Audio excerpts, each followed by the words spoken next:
We are presenting Anonymous Lover here at the Coburn School of Music. We've got a long and successful history with the Coburn School. When we decided we needed to do some programming to replace the programming we unfortunately lost due to the pandemic, we chose to come over here and rekindle our relationship with the Coburn.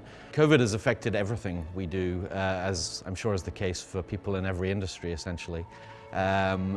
Live performance is, other than what we're doing here, is basically impossible. And so we refocused our energies onto producing just a live performance that would be streamed out to our patrons.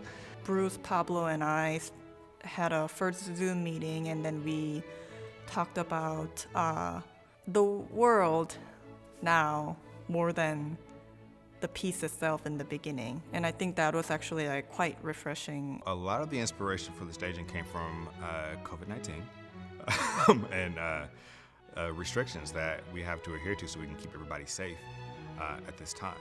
So the production went through quite a few changes throughout the planning process. In order to maintain physical distancing of the performers and of the orchestra, we had to do some very different things indeed. For instance, the orchestra we recorded 2 weeks before the streaming and made a recording. We recorded it in a large studio so that we could have the physical distancing needed for the players. In an orchestra, wind and brass instruments need much more physical distancing than string instruments, for instance. So we needed the largest rehearsal hall they have here at Coburn. So that is then played to the performers into their ears, into a small, what we call an in-ear monitor. It's just a small headphone that you don't really see very clearly on camera, so that they can hear the orchestra as they're singing. That influenced a lot of the staging to keep people at a distance, to keep people safe. And then once it was clear that we couldn't have an audience, where it was like, great, let's use the entire building. Let's use the whole space. Let's use every bit of it that we can so we can give people the proper space. For instance, Maestro Conlon is in the very center of the audience seating area. Singers sing in different spots throughout the course of the evening. Always are distanced, especially when they're singing appropriately from their colleagues. For the set design, we try to make the most of our restriction, which was 15 feet around singers, and they cannot move.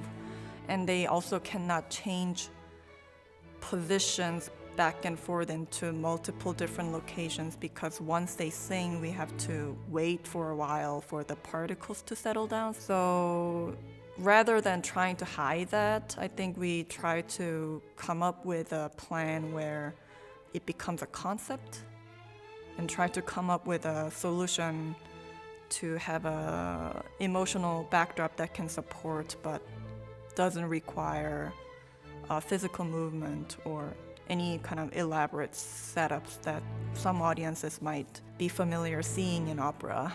I think what we've done is to use the restrictions as part of the aesthetic, as opposed to it becoming a restriction or using it as a disclaimer.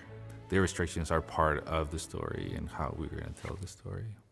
Lighting, I think we're trying to use lighting specifically color and light much more in a much more overt and bold way than you would normally see on an opera stage.